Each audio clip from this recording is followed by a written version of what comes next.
बेटा कल मैंने आपको त्रुटियों के बारे में बताया था। एरर्स, कितने तरह की एरर्स होती हैं। कुछ सिस्टमेटिक एरर्स होती हैं और कुछ रैंडम एरर होती हैं जो अपने आप हो जाती हैं। और सिस्टमेटिक एरर वो एरर होती हैं जो इंस्ट्रूमेंट के लिए हो, कोई अगर इंस्ट्रूमेंट ख़राब हो उसकी वजह से हो जाए, या हमें प्रैक्टिकल ना करना आता हो उसकी वजह से आ जाए, तो वो तो सिस्टमेटिक एरर। और रैंडम एरर जो अचानक ही हो जाए, जिसके बारे में हमें कुछ ना पता हो, वो रैंडम एरर। अब नेक्स्ट टॉपिक है त्रुटियों की अभिव्यक्ति, कि ये जो त्रुटियां होती हैं, एरर्स होती हैं, इनको किस तरीके से निकाला जाता है, इनके फॉर्मूलेज क्या होते हैं।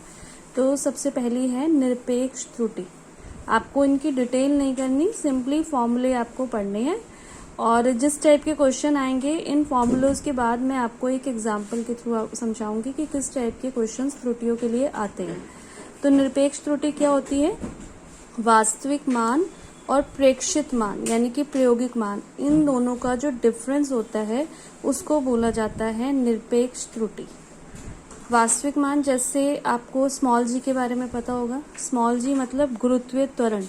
तो जो गुरुत्वीय त्वरण होता है उसका वास्तविक मान होता है 9.8 मीटर पर सेकेंड स्क्वायर, 9.8 मीटर प्रति सेकेंड स्क्वायर।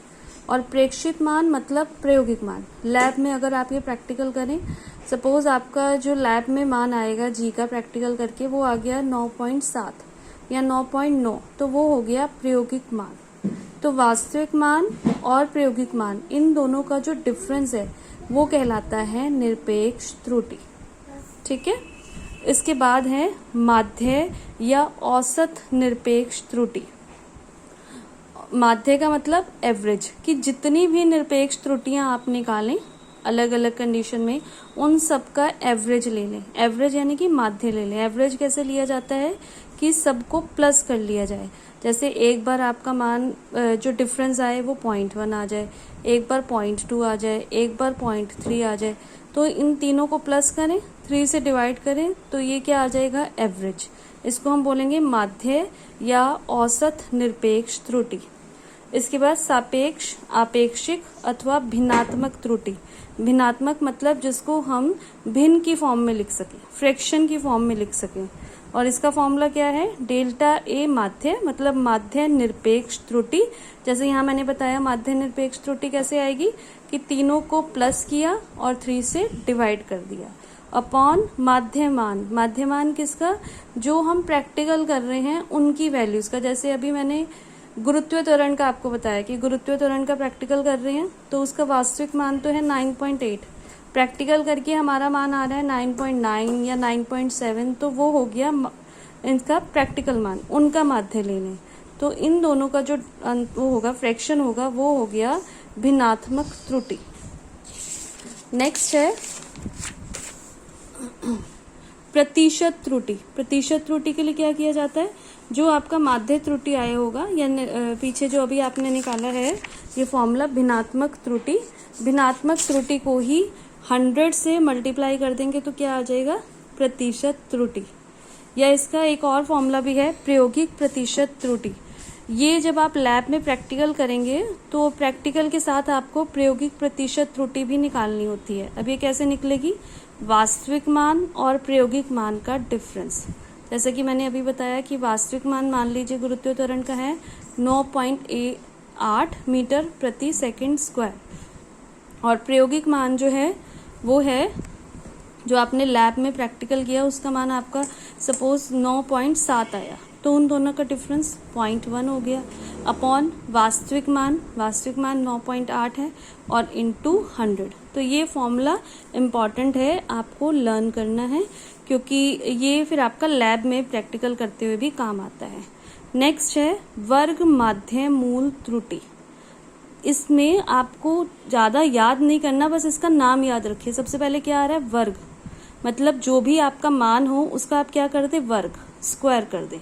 फिर माध्य, जैसे A1 है, A1 का स्क्वायर, A2 का स्क्वायर, A3 का स्क्वायर एंड सो ऑन, जितने भी मान हैं उन सब का स्क्वायर कर दें, उसका ले लें आप माध्य। माध्य कैसे लिया जाता है? जितने मान हैं उनको प्लस करके उतने नंबर से डिवाइड कर दिया जाए, और फिर उसका ले लें मूल। मूल का मतलब होता है स्क्वायर रूट, अंडर रूट। उन सब का क्या ले लिया, अंडर रूट। तो इस तरीके से क्या निकलती है, वर्ग माध्य मूल त्रुटि। ठीक है, अब नेक्स्ट टॉपिक है त्रुटियों का संयोजन, कि त्रुटियों का हमने योग कैसे करना है। Plus minus delta z is equal two plus minus delta a plus minus delta p। फिर व्यवकलन यानी अंतर में त्रुटि, माइनस कैसे करना है, मल्टीप्लाई कैसे करना है, डिवीजन कैसे करना है, या घात में कैसे करना है, मापित राशियों की घातों के प्रकरण में त्रुटि। ये सबके फॉर्मूलेज जो हैं आपको बुक में दिए हुए हैं। इतनी आप अगर थ्योरी पढ़ेंगे आपको ये समझ में नहीं आएगा, तो मैं अब आपको सीधा एक क्वेश्चन के थ्रू समझाती हूँ कि त्रुटि कैसे निकाली जाती हैं, किस टाइप के क्वेश्चंस जो हैं इसमें एग्जाम में आते हैं। ये 1 मार्क या 2 मार्क में क्वेश्चन आते हैं इसके। देखिए क्वेश्चन,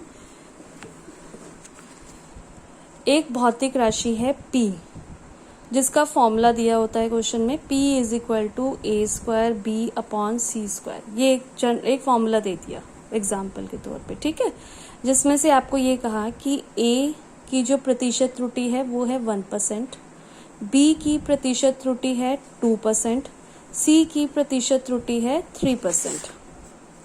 तो p के मापन में अधिकतम प्रतिशत त्रुटि बताइए।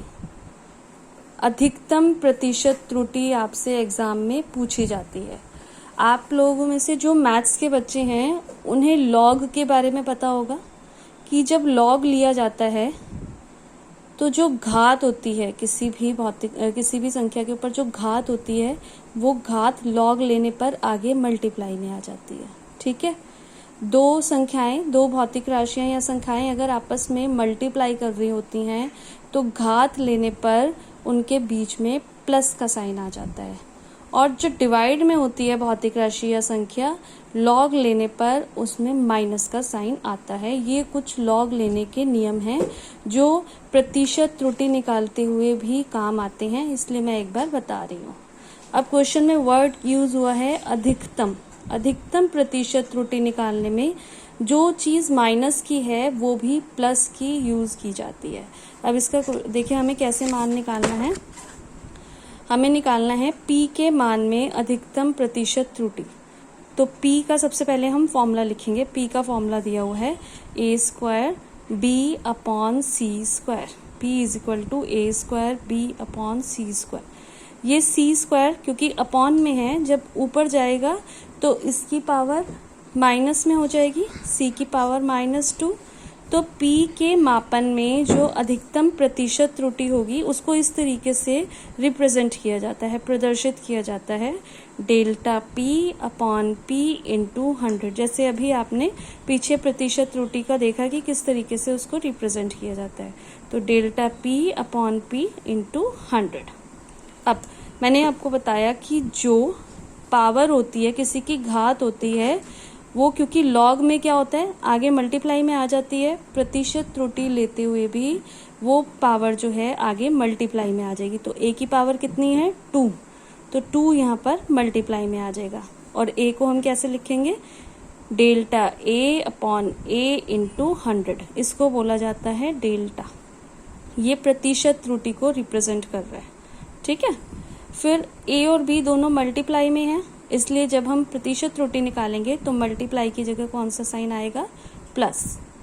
b के ऊपर तो कोई घात नहीं है इसलिए यहाँ आगे कुछ नहीं आएगा, delta b upon b into 100। इसके बाद c के ऊपर माइनस की 2 घात है, तो यहाँ पर जब ये आगे आएगी तो यहाँ -2 आना चाहिए, पर क्योंकि क्वेश्चन में अधिकतम पूछा हुआ है तो माइनस की जगह क्या हो जाएगा, +2 delta c upon c into 100 up to delta a upon a into 100। a की प्रतिशत त्रुटि हमें क्वेश्चन में दी हुई है कि a की जो प्रतिशत त्रुटि है वो 1, b की प्रतिशत त्रुटि 2 और c की 3। ये मान हम यहाँ रख देंगे। a की जगह क्या रखेंगे 1, b की जगह क्या रखेंगे 2, c की जगह क्या रखेंगे 3। तो 2 1s are 2, यहाँ पे कुछ नहीं है, +2 और 2 3s are 6। 2 और 2 4, 4 और 6 10%।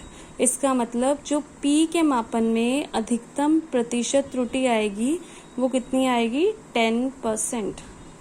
इससे हमें ये बात पता चलती है कि जो भौतिक राशियां जिन पर कुछ घात होती है और जिन पर कुछ मैक्सिमम घात होती है उसका मान लेते समय हमें लैब में बहुत ध्यान रखना चाहिए।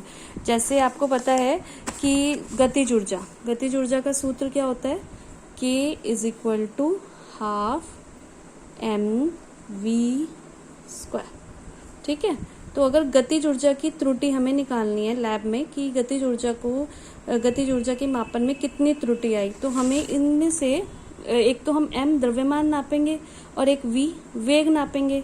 तो कोई अगर हमसे क्वेश्चन पूछे कि m और v में से ज़्यादा सावधानी पूर्वक हमें क्या नापना चाहिए, तो हमें क्या नापना चाहिए? वेग, क्योंकि वेग की घात 2 है। अगर वेग के मापने में 1% की त्रुटि हुई तो k के मापने में वो 1 की घात 2 बन के वो त्रुटि हो जाएगी। अगर v के मापने में 2% की त्रुटि हुई तो 2 दूनी 4, k के मापने में वो 4 बन जाएगी। अगर v के मापने में 3% की त्रुटि हुई तो k के मापने में वो 3 का स्क्वायर यानी कि 9% की त्रुटि बन जाएगी।